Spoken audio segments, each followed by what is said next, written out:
Praise the lord. ప్రభేస్ నామంలో మీ అందరికీ కూడా నా యొక్క శుభములు తెలియజేస్తున్నాను.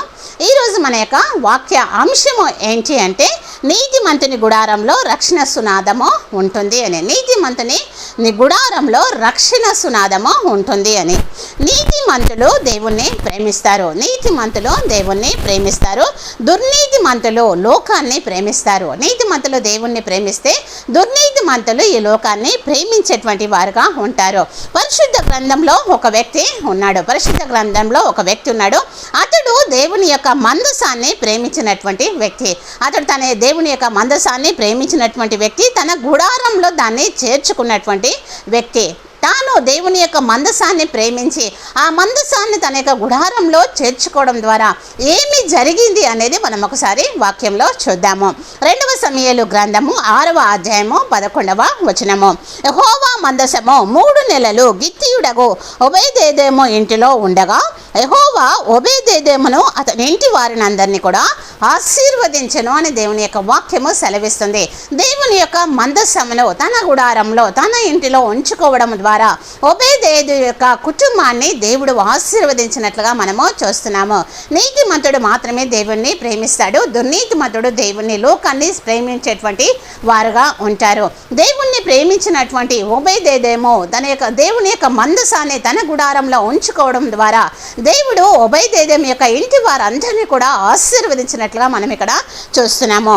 నీతిమంతునికి కలుగు ప్రతిఫలము. నీతిమంతునకు కలిగినటువంటి ప్రతిఫలం ఏంటి అంటే కృపాక్షేమములు, అదేవిధంగా ఆశీర్వాదము కలిగి ఉంటారు. నీతిమంతుని యొక్క గుడారంలో కృపాక్షేమములు, అదేవిధంగా ఆశీర్వాదములను కలిగి ఉంటారు. ఒబేదెదోము యొక్క ఇంటి వారందరినీ కూడా దేవుడు ఇక్కడ ఆశీర్వదించినట్లుగా మనము చూస్తున్నాము. నీతి లేని వారి గుడారములలో అంటే దేవుని భయము లేదా భక్తి, దేవుని వాక్యం అనేది వారి జీవితంలో, వారి కుటుంబంలో లేనట్లయితే వారు దుర్నీతికి కొలువై ఉంటుంది. వారి యొక్క కుటుంబము దుర్నీతికి కొలువై ఉంటుంది. దేవుని యందు భయము కానీ, భక్తి కానీ, వాక్యము అందు విశ్వాసము కానీ లేనట్లయితే వారి కుటుంబాలలో దుర్నీతి అనేది కొలువై ఉంటుంది. నీతిమంతుని యొక్క కుటుంబంలో కృపాక్షేమంలో ఆశీర్వాదం ఉంటే, ఇక్కడ నీతి లేనటువంటి వారి కుటుంబంలో దేవుని యందు భయము, భక్తి, వాక్యము మీద విశ్వాసం లేనటువంటి వారి కుటుంబంలో దుర్నీతి ఉంటుంది అని దేవుని యొక్క వాక్యం ఇక్కడ సెలవిస్తుంది. మనం యోబు గ్రంథము 8వ అధ్యాయము 4 అదేవిధంగా 4, 5, 6 వచనాలు ఒకసారి చూద్దాము. నీ కుమారులు ఆయన దృష్టి ఎదుట పాపము చేసిరేమో, కావుననే వారు చేసిన తిరుగుబాటును బట్టి ఆయన వారిని అప్పగించలేమో అంటున్నాడు. ఇక్కడ యోబు యొక్క కుమారులు చనిపోయారు మొత్తం కూడా. ఇక్కడ తన యొక్క దేవుని యొక్క వాక్యము ఇక్కడ మాట్లాడుతుంది తన స్నేహితుల ద్వారా. నీ కుమారులు ఆయన దృష్టి ఎదుట పాపము చేసిరేమో, కావుననే వారు చేసినటువంటి తిరుగుబాటును బట్టి ఆయన వారిని అప్పగించనేమో అంటున్నాడు 4వ వచనంలో. 5వ వచనంలో చూసినట్లయితే, నీవు జాగ్రత్తగా దేవుని వెతికిన ఎడల, సర్వశక్తుడగు దేవుణ్ణి బతిమాలుకొనిన ఎడల, నువ్వు ఒకవేళ యోబుతో చెప్తున్నారు వారు అక్కడ, నీవు ఒకవేళ జాగ్రత్తగా దేవుణ్ణి వెతికిన ఎడల, సర్వశక్తుడకు దేవుణ్ణి బ్రతిమాలి కొనిన ఎడల. 6వ వచనం చూసినట్లయితే, నీవు పవిత్రుడవై యథార్థవంతుడవైన ఎడల నిశ్చయముగా ఆయన నీ యందు శ్రద్ధ నిలిపి నీ నీతికి తగినట్టుగా నీ నివాస స్థలము వర్ధిల్ల చేయును అని వాక్యం ద్వారా సెలవిస్తున్నాడు దేవుడు. మనము దేవుని యందు భయము, భక్తి కలిగి ఉన్నామా? వాక్యం అనేది మన జీవితంలో ఉందా? వాక్యానుసారంగా మనము జీవిస్తున్నామా? నీతిమంతుని గుడారంలో రక్షణ సునాదము ఉంటుంది. ఒబేదెదోము కుటుంబంలో దేవుని యొక్క మందసము ఉండడం వలన ఒబేదెదోము యొక్క ఇంటి వారందరినీ కూడా దేవుడు ఆశీర్వదించాడు. నీతిమంతులు దేవుణ్ణి ప్రేమిస్తే దుర్నీతిమంతులు లోకాన్ని ప్రేమించేటువంటి వారంగా ఉన్నారు. నీతిమంతుల యొక్క గృహములలో కృపాక్షేమములు, ఆశీర్వాదములు ఉంటే, నీతి లేని వారి కుటుంబంలో దేవుని భయము, భక్తి, వాక్యం అనే విశ్వాసము లేనటువంటి వారి గృహంలో దుర్నీతి ఉంటుందని వాక్యము సెలవిస్తుంది. ఇక్కడ మనము దేవుణ్ణి జాగ్రత్తగా వెతికిన ఎడల, సర్వశక్తుడగు దేవుని మనము బ్రతిమాలి కొనిన ఎడల అని వాక్యము మాట్లాడుతుంది. మన హృదయంలో అదేవిధంగా మన జీవితంలో ఉండకూడనివి ఉన్నట్లయితే, మన హృదయంలో మన జీవితంలో ఉండకూడనివి ఉన్నట్లయితే అది వారికి శాపంగా మారుతుంది అని వాక్యము సెలవిస్తుంది. నీ కుమారులు ఆయన దృష్టి ఎదుట పాపము చేసిరేమో, నిమిత్తము, కావుననే వారు చేసిన తిరుగుబాటును బట్టి ఆయన వారిని అప్పగించనేమో అంటుంది వాక్యము. యోబు 8:4 అదేవిధంగా నీవు పవిత్రుడవై యథార్థవంతుడవైన ఎడల నిశ్చయంగా ఆయన నీ యందు శ్రద్ధ నిలిపి నీ నీతికి తగినట్టుగా నీ నివాస స్థలము వర్ధిల్ల చేయను అని 6వ వచనం ద్వారా దేవుడు మాట్లాడుతుంటూ మన హృదయంలో మన జీవితంలో ఉండకూడనివి ఉన్నట్లయితే అది వారికి శాపంగా మారుతుంది. ఓబేదేదు అయితే దేవుని యొక్క మందసాన్ని తన యొక్క ఇంట్లో తన గుడారంలో ఉంచుకోవడం ద్వారా ఆశీర్వదించబడినట్లుగా మనము చూస్తున్నాము. అదేవిధంగా ఆదికాండము 31:34 కూడా మనము చూసినట్లయితే రాహేలు ఆ విగ్రహములను తీసుకొని వంట సామాగ్రిలో పెట్టి వాటి మీద కూర్చుండెను. కాగా లాబాను ఆ గుడారం అంతటను తడివి చూచినప్పటికీ అవి దొరకలేదు అని వాక్యము వివరిస్తుంది.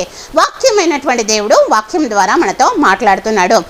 రాహేలు విగ్రహములను దొంగిలించింది, తన తండ్రి ఇంటిలో ఉన్నటువంటి విగ్రహములను దొంగిలించింది. వంట సామాగ్రిలో ఆమె పెట్టి వాటి మీద కూర్చుంది. లాబాను తన యొక్క గుడారం అంతా కూడా వెతికినప్పటికీ కూడా అవి దొరకలేదు.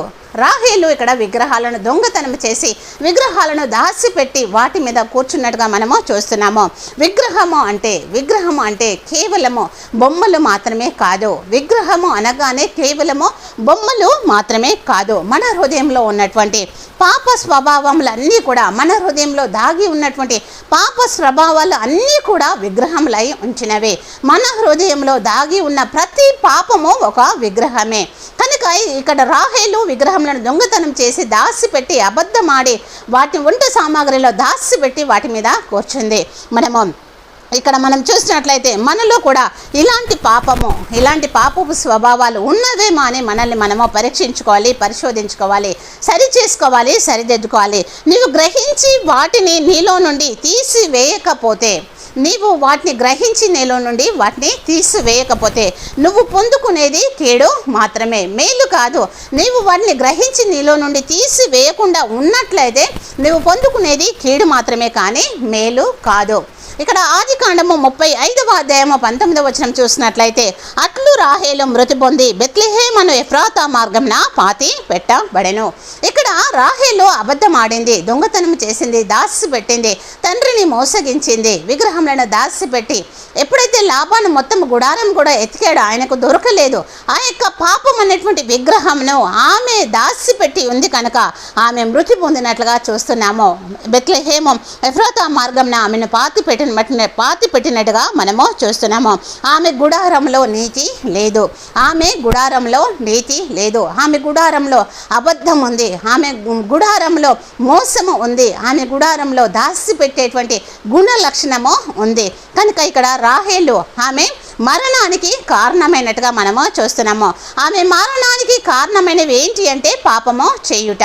ఆమె మరణానికి కారణమైన ఏంటి అంటే పాపము చేయుట, పాపాన్ని దాచుట. ఏ నాటికైనా మనము నష్టమే పోతాము. మన హృదయంలో మనము అబద్ధం ఆడిన ఎడల, మనము దాచిపెట్టిన ఎడల, మనము మోసం చేసిన ఎడల అది ఏ రోజుకైనా మనకు కీడునే, నష్టంనే తెచ్చి పెడుతుంది.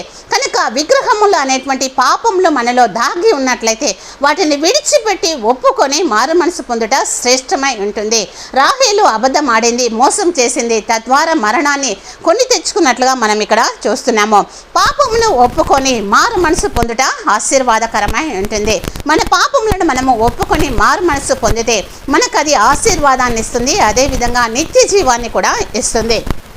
సామెతలో 28:13 చూసినట్లయితే అతిక్రమములను దాచిపెట్టువాడు వర్ధిల్లడు, వాటిని ఒప్పుకొని విడిచిపెట్టువాడు కనికరము పొందునని వాక్యము సెలవిస్తుంది.